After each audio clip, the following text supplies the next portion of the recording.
I've put in 4 hours into Persona 5 Tactica on the Nintendo Switch, and for my preview video, I want to give you guys my impressions of the game so far.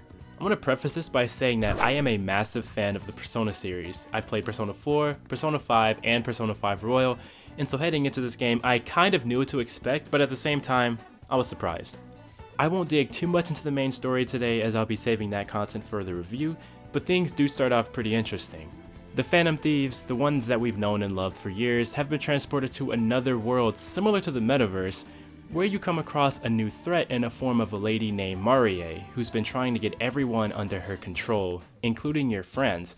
It's during your first encounter with her that things go pretty terribly, as your friends get all mind controlled by her, leaving Joker and Morgana to try to break their friends free of this curse. The first couple of hours of the game revolve around this arc of trying to free your friends. However, it's also during this early moment in the game that you come across a new character named Irina, who was a leader of a resistance group called the Rebel Corps, who basically opposes Marie. Considering that your friends are under mind control and that the Rebel Corps opposes Marie in the first place, you form an agreement to work together to take her down. This is your immediate goal in the story, however there is still a ton of mystery when it comes to the world itself, who exactly Marie is, and why Irina is here to begin with. The story so far is definitely interesting. I wouldn't say it's as compelling as the beginning of Persona 5, but at the same time I find myself wanting to kind of see what happens and see how this plays out. As for the gameplay, this is where Persona 5 Tactica surprised me. I say that because while it is a strategy game in the same vein as something like Fire Emblem Three Houses, I think it does a good job of blending the mechanics and the visual flair of the Persona series with that strategy gameplay, which makes it 10 times more enjoyable for me. For starters, yeah, you do things like move your units around the battlefield, taking out enemies that are within your range, until none is left standing but you. The first thing that stood out to me, however, is the fact that mechanics that are in Persona 5 have been reworked to fit the sort of strategy gameplay. For example, all-out attacks are now position-based, where if you surround your enemy, you're able to launch a powerful attack that'll decimate anybody within range.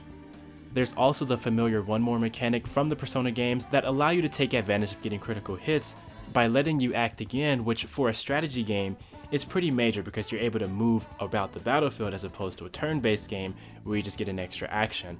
I feel that positioning is very important in strategy games, and the fact that you're able to take advantage of one more by getting sometimes 2 and 3 turns within a single turn is incredible and will be a massive help in battle. And for the last mechanic that I want to touch on for this preview video, Persona Fusion. If you played Persona, this is no stranger to you. You know what it's about. However, there's a really cool aspect that is unique to this game that I honestly would love to see in mainline Persona games in the future. And that's the fact that you have your main persona, which in Persona everybody has their specific persona except for your main character, who is the wild card. They can equip any persona they want. However, here you have main personas and you have sub-personas. The main persona is the one that canonically is theirs, and then there's the sub-persona which you can actually equip to any party member.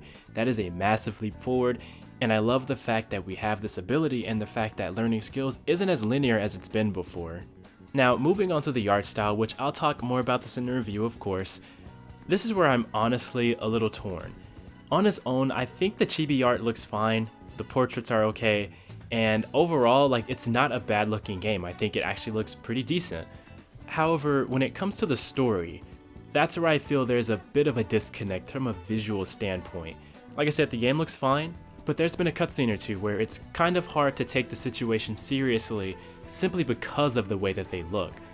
Now, this is very subjective. There are some people who are going to adore this art style, there are some people who are going to hate this art style, and there are going to be people who are like me who are sort of in the middle. It looks good, but in the context of the story and in context of what we got in games like Persona 5, it looks kind of strange sometimes. Not a big deal, but considering that the visuals is generally the first thing anyone is going to see for this game, I thought I'd mention it real quick.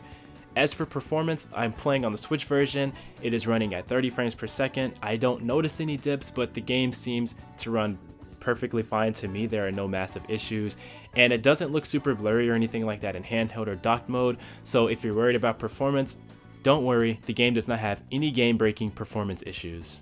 So that's going to do it for my preview video of Persona 5 Tactica for the Nintendo Switch. I'm looking forward to uncovering the mystery of the world itself, and also learning more about the characters and getting better at this strategy combat.